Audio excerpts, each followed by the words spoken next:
New details continue to emerge in Russia about the large-scale disaster at the Elastic gunpowder plant in the Ryazan region.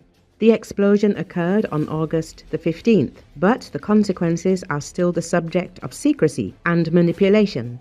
The Russian telegram channel VCHK-OGPU, which is associated with the Russian Special Services, has revealed new details about this explosion.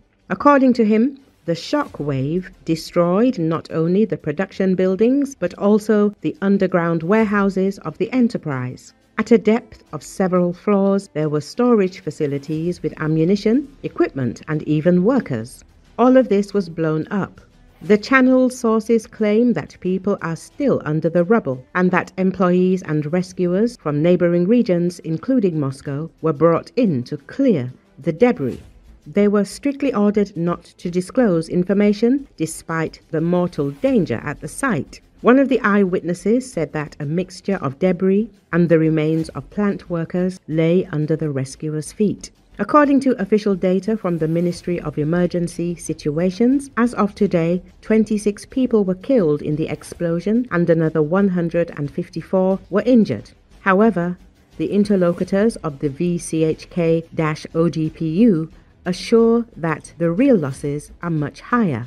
The authorities, according to them, are deliberately understating the figures and putting pressure on the relatives of those who were still listed as missing.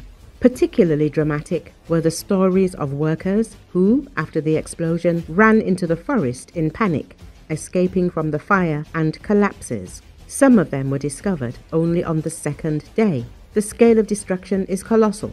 4 buildings were completely destroyed, including an ammunition depot and several production workshops. At least 7 more objects were damaged.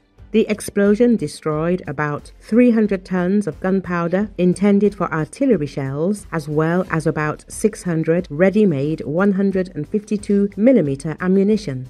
The fire and explosion at Elastica show how vulnerable critical elements of the Russian defense industry are. The destruction of the ammunition depot and production facilities deprives the Russian army of the resources to launch artillery strikes on Ukraine and slows the delivery of new ammunition to the front. Incidents like these are another example of how the Ukrainians can estimate the enemy's losses and hope to weaken its offensive capabilities.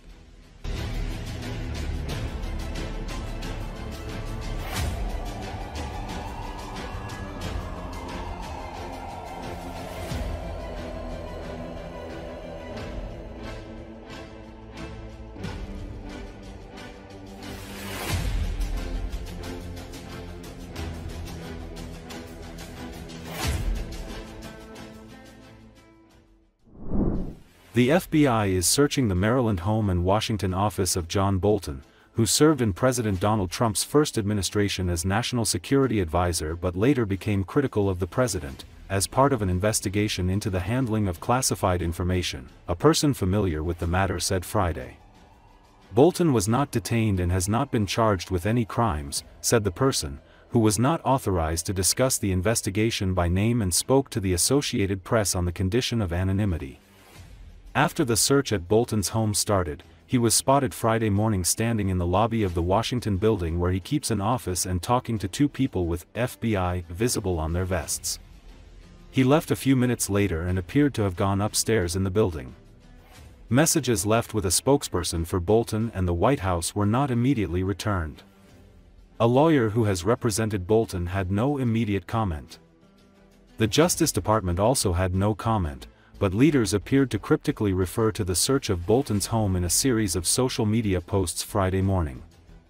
FBI Director Kash Patel, who in a 2023 book he wrote included Bolton in a list of members of the executive branch deep state, posted on X, "No one is above the law." At FBI agents on mission.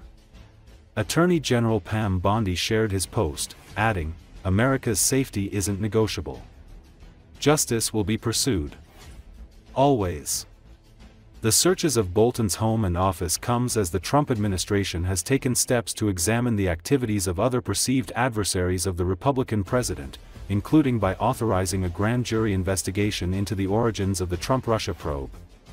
Officials are also conducting mortgage fraud investigations into Democratic Senator Adam Schiff of California and New York Attorney General Letitia James, who brought a civil fraud lawsuit against Trump and his company.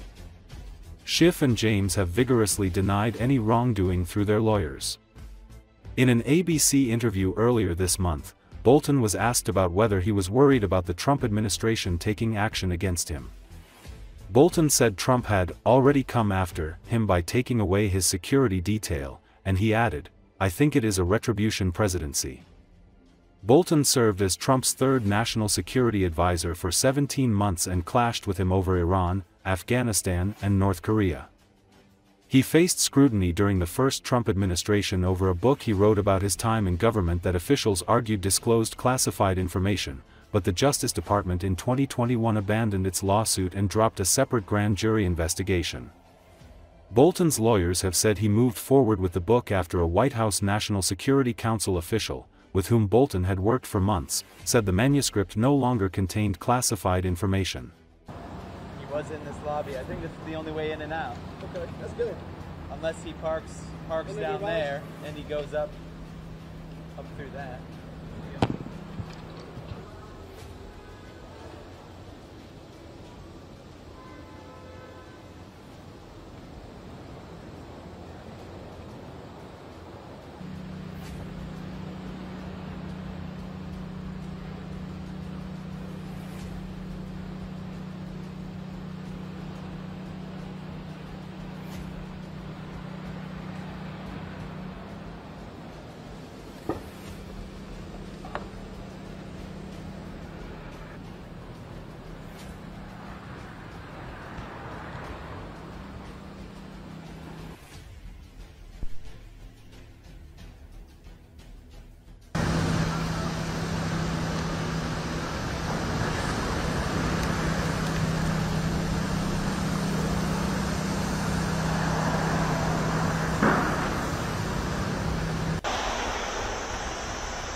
Kind of was nice and moved myself to a not ideal location.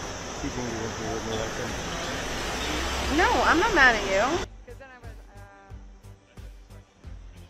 no, but it just occurred to me. And You don't even know. sometimes I'm like, well, now I'm sure in front of him. I'm not gonna lie, I was kind of like, oh, it's nice of you. Right.